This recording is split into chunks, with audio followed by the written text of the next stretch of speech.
The Oath of the Frozen Barrow. In the northern reaches of Albion, where the snow never melted and the wind howled like a wounded beast, lay the Frozen Barrow. Encased in eternal ice, the barrow was said to hold the Oathstone, a relic of ancient magic. The legends claimed that those who swore upon the stone would be bound by their words until death, or until the oath was fulfilled. It was a place of last resorts, where only the desperate or the determined dared to tread. Eadric of Blackmere stood at the base of the frozen hill, his cloak whipping around him in the biting wind. His breath misted in the frigid air as he surveyed the barrow's entrance, a jagged maw of ice carved into the hillside. Behind him, a small band of warriors waited, their faces etched with exhaustion and fear. The dragonkin had taken the coastal city of Raethwyn, slaughtering its defenders and driving its people into the sea. To reclaim the city, Eadric needed allies. But the clans of the north would not follow him without a blood oath. And so he had come to the Frozen Barrow, where oaths were not just words, but chains forged in ice and magic. The barrow's entrance was dark and narrow, the walls slick with frost. Eadric led the way, his boots crunching on the frozen ground. The air grew colder as they descended, the temperature biting even through layers of fur and leather. The others followed in silence, their weapons drawn, their breaths shallow. At the heart of the barrow, the Oathstone awaited. It was a massive slab of black granite, its surface veined with glowing blue runes. The air around it pulsed faintly, and the temperature dropped further with every step they took toward it. Eadric approached the stone, his gloved hand hovering over its surface. The runes flared brighter, casting eerie shadows on the icy walls. Eadric, one of the warriors, a burly man named Garrick, said hesitantly, "Are you sure about this? The Oathstone doesn't just bind you, it takes from you." Eadric nodded, his expression resolute. "If we are to unite the clans and reclaim Raethwyn, they must know we stand by our word. This is the only way." A figure emerged from the shadows, its form wreathed in frost.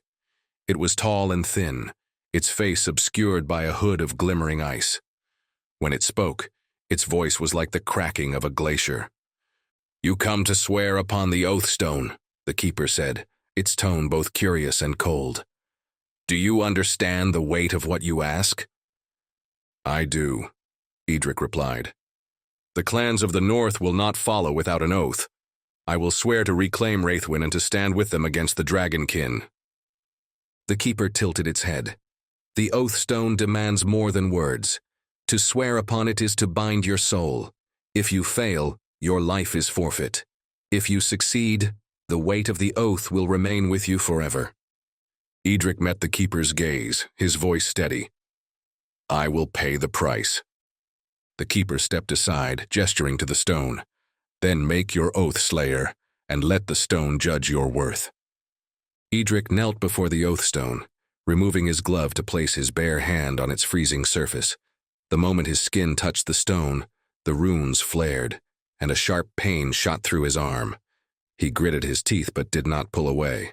"I, Eadric of Blackmere," he said, his voice echoing in the chamber, "swear upon this stone to reclaim Raethwyn from the dragonkin. I swear to unite the clans of the north and to fight by their side until the shadow of the dragons is banished from Albion." The Oathstone pulsed, and the runes rose from its surface, wrapping around Eadric's arm like glowing chains. He gasped as the magic burned into his flesh, leaving behind an intricate pattern of blue runes that glowed faintly even as the light of the stone dimmed. The keeper watched in silence, its icy form unmoving. When the light faded, it spoke. "The stone has accepted your oath. The clans will see the mark and know your words are bound by the ancient magic." Eadric stood, his arm still throbbing from the pain. He turned to his warriors, raising the marked limb. "We march for Raethwyn. The clans will follow us now." As they began their ascent from the barrow, the walls trembled, and the ground beneath their feet cracked. The keeper's voice rang out, its tone sharper now. "An oath sworn upon the stone does not come without trial. To leave this place, you must prove your resolve." The shadows in the barrow coalesced, forming into wraith-like figures with glowing blue eyes. They moved swiftly, their forms flickering like flame and ice. Eadric drew vigilance, its silver blade gleaming in the dim light. "Hold the line!"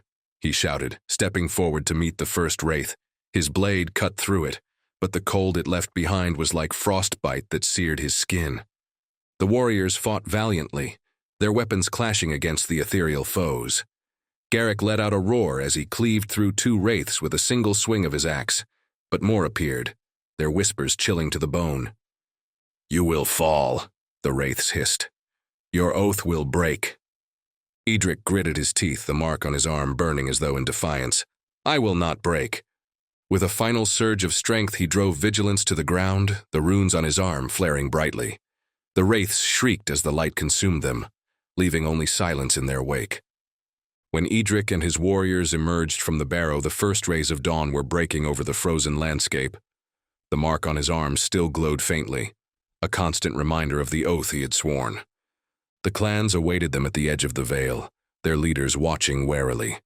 When they saw the mark, they knelt, their expressions shifting from doubt to respect. "We follow you now, Slayer," one of the clan chiefs said. "Your oath binds us as it binds you." Eadric nodded, his gaze turning to the west.